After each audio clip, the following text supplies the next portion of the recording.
Now, from the nation's capital, here's the Pentagon Channel's ATS in brief. An Army aviator whose mission spanned the wars in Vietnam and Iraq is about to turn 60. That means one thing in the military: it's time to retire. Petty Officer Scott Webb tells us about Chief Warrant Officer Ray Johnson's life-saving career, logging 12,000 hours in the air. On this flight, there will be no troops to rescue, no patients to rush to a hospital. That's what Ray Johnson has been doing for 40 years, starting in Vietnam when he was 20. I was a helicopter pilot. I was assigned to the 117th Assault Aviation Company. Our call sign was Warlords. He would pick up wounded soldiers under fire or drop them into the jungles to make contact with the enemy. If they made contact, then whatever time it was, day, night, rain, shine, we had to go out and try to get them out of the field. On this day, he's flying a goodbye mission, his own. Chief Warrant Officer Johnson is retiring from the Maryland Army National Guard, ending his Army career. I think missing the most after 40 years will be flying this particular aircraft, the Black Hawk. Johnson returned earlier this year from Iraq, where he flew troops in the Anbar province. These photos are from his website. These thoughts are from his journal. Today it is going to be 113 degrees or higher. It is like an oven, and you cannot touch any sort of metal because it is very hot.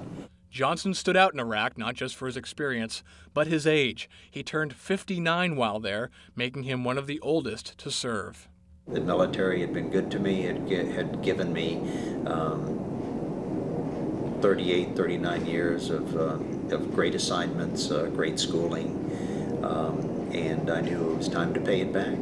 So when they needed me, I was ready. Johnson enlisted, completing officer candidate school, and graduated from flight school in 1968. He then served with his stepfather in Vietnam, active duty for 6 years, and the Army National Guard after that. I feel I've had a great career. Ray Johnson isn't really ready to hang up his wings. He says he'll be flying for the Maryland State Police as a civilian starting this fall. A U.S. military commander in Iraq says tactics are changing almost daily to keep U.S. military helicopters better protected from enemy fire. Army Colonel Daniel Ball with the 3rd Combat Aviation Brigade, 3rd Infantry Division, told reporters Friday, one of the keys to staying safe is making sure pilots don't get into a routine. If we're flying at a certain altitude for a particular time, we need to change our altitudes. We need to change our airspeeds. We need to change our routes.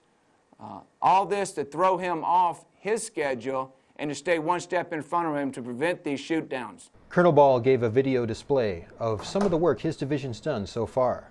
He showed a Hellfire missile punched a hole in a barge being used to carry enemy personnel and resources across the Tigris River. Colonel Ball says this demonstrates the teamwork between forces on the ground and in the air.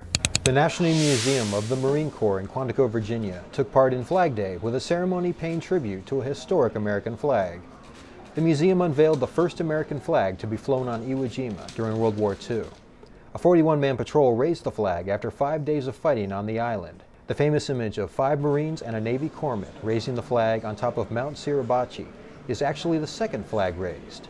The press tried to keep it down a little because they tried to raise the significance of the 2nd flag raising because of the image and the war bond drive and so forth. But now I think it's all coming out and we're realizing they're both equally significant on a different plane. The first flag was replaced because it was too small to be seen clearly. The museum rotates the display between the 2 flags for preservation reasons. The Air Force is taking on a starring role in the upcoming science fiction movie. As Staff Sergeant Lee Hoover reports from Vancouver, British Columbia, it's all about saving the world. Inside this aircraft hangar, actors and crew are filming for the upcoming movie Stargate Continuum. In the movie, the show's heroes, Air Force officers from the future, head to Antarctica en route to saving the world. Things go bad in Antarctica, so they have to turn around and try to get to Murmansk. To head back, they need to fly, and fast. That's where Air Force fighter jets come in, portrayed in this movie by F-15s from the Air National Guard unit at Kingsley Field in Klamath Falls, Oregon. The 173rd Operations Group out of Klamath Falls flew 2 F-15s here to Vancouver to support the movie. Having our tail flash that has the Oregon symbol on the tail gives us the opportunity to be seen nationwide or even worldwide for people to be able to see us and potentially attract some recruits. Everything's locked, just so you know you're safe. They've locked everything that could possibly do me any danger or you, so it's all good. Ben Browder is the lead actor in the show, portraying Air Force Colonel Cameron Mitchell. Browder has family in the Air Force. He's also had the opportunity to fly with the Thunderbirds. He says that, and just talking with the pilots, helps when it comes to portraying the real thing. When you speak with the pilots and you get a chance to know them, you want to portray them in the best light that you can, understanding that I'm just an actor and not an Air Force pilot. But it helps a great deal. I had to do some flying sequences in an F-16, or mimic flying sequences in F-16, and it makes it a lot easier to act it when you've actually felt what it's like. The 2 days of filming were a chance for the actors to play pilots, for the Air Force to be put on display, and for everyone to just have some fun.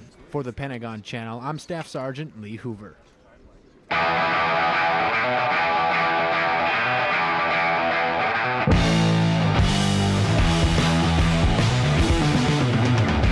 TSP share prices for Friday, June 15th, opened at $11.97 for the G Fund, $11.15 for the F Fund, $16.99 for the C Fund, $20.68 for the S Fund, and $24.34 for the I Fund.